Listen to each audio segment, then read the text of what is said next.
We get an opportunity here to go from one coach to another coach. That is the former Western Washington University men's head basketball coach Brad Jackson joining us here. And that's because, well, I wish I had the basketball head. I wish I could put it on right now to celebrate, to go back. I've got a picture of that. Yes, and so do I, Coach.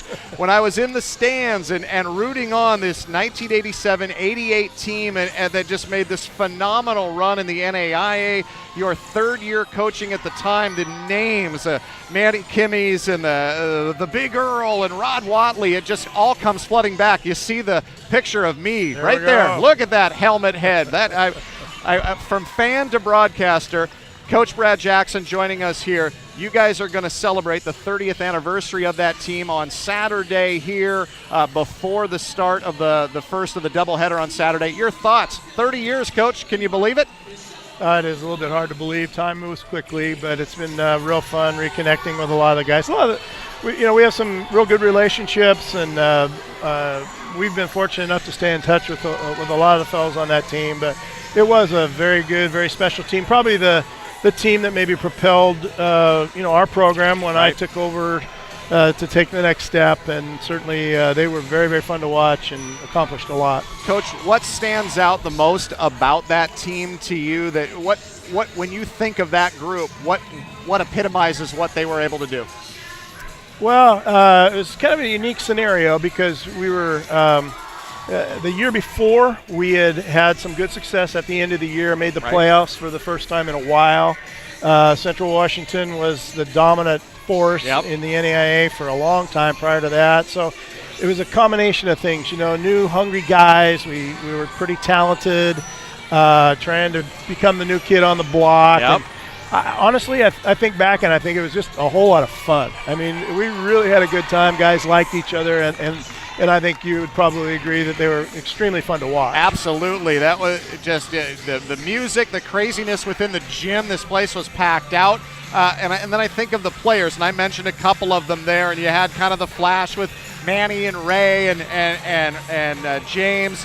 Rod was just kind of that big, I thought of him as like a Lonnie Shelton type, just this big rebounder. But one of the guys that always stands out to me is Rich Baxter. Rich Baxter standing on the rim after celebrating, after winning it all, and he epitomized kind of the grit on that team of guys coming off the bench and doing whatever they had to do to get that ball, to get that bucket, play that defense. I think you had a lot of guys like that. We really did. The thing that's a key probably on any team is the ability for guys to understand what they do well, what they don't do well, and then their willingness to buy in, to play a role, even when maybe they don't like that so well. And those guys did that just to such an excellent level. And Baxter kind of epitomized that team. He was a guy that had gone to another school, really hadn't played in high school very much, but grew and was pretty gifted physically, but as tough as they get, and certainly he brought that fire and that competitiveness that really made the difference, I think, for that ball club. Coach, I was looking at some of the numbers. I was impressed to see, and I'd kind of forgotten that other than 4 games missed by Eric Sherman, your starting lineup, 4 of your 5 guys started every game. That just doesn't seem to happen very often. It's kind of happening here with this group for Western. And you got lucky. Not a lot of injuries, and that's a big thing with that group. But you did have some pieces that everybody could kind of rotate. And Ray stepped in there when Eric went down, and it seemed like a very adaptable group. They could play a lot of different positions. It was. And, we had some frontline players that obviously had great careers. Tim Dickerson. Yep. James in the Hall of Fame. Manny ended up being the all-time leading scorer. All that kind of stuff. But you look at that team, and that's exactly right, because Rich Baxter came off the bench. Mike Elsner came in and gave us quality minutes. Back when Mike had hair. Mike had hair. Tom Rawlings and Garth Stroyan that maybe people would remember. I mean, those guys, those are the guys that probably in a lot of ways make or break you, again, for their willingness to play the role that they did. And then I think the pieces just fit together really well. Guys complemented each other with their skills, and so it made for very fun basketball. That group is going to be honored Saturday. It's part of the split double header. It's the final home game for the Western men coming up on Saturday as they take on Alaska Fairbanks. That one gets underway at 3 o'clock. The celebration will be going on in the Hall of Fame room beforehand, and the team will be honored at halftime. Coach, you just mentioned a couple of names there.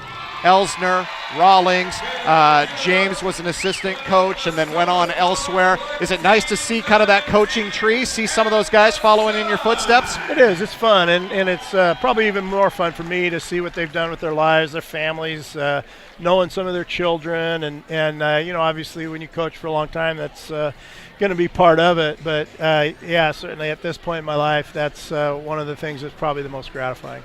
Coach, you mentioned kind of that family atmosphere, and I'll say that that's kind of what it feels like to me, to go from the bleachers, sitting in the bleachers and yelling and screaming and going crazy and waiting out, at least back in the NAIA days, what seemed like the best of 17 series with whoever in the playoffs, and now obviously transitioning, becoming the broadcaster, getting to call a national championship game. It's more than just the players. It's a big family of Western basketball, not just broadcasters, not just players, but all the fans, because there's a ton that were here then and will be here again on Saturday. Yeah, and that's really one of the reasons that I like coaching so much, is that I think sports in general, but in particular basketball, just gives you the opportunity to build community like that, and that's certainly something that I think that we've been able to do here at Western for a lot of years, and it's a part of it that a lot of people like yourself certainly feel. Coach, I look forward to the celebration coming up on Saturday. All right, thanks, Doug. Brad Jackson joining us.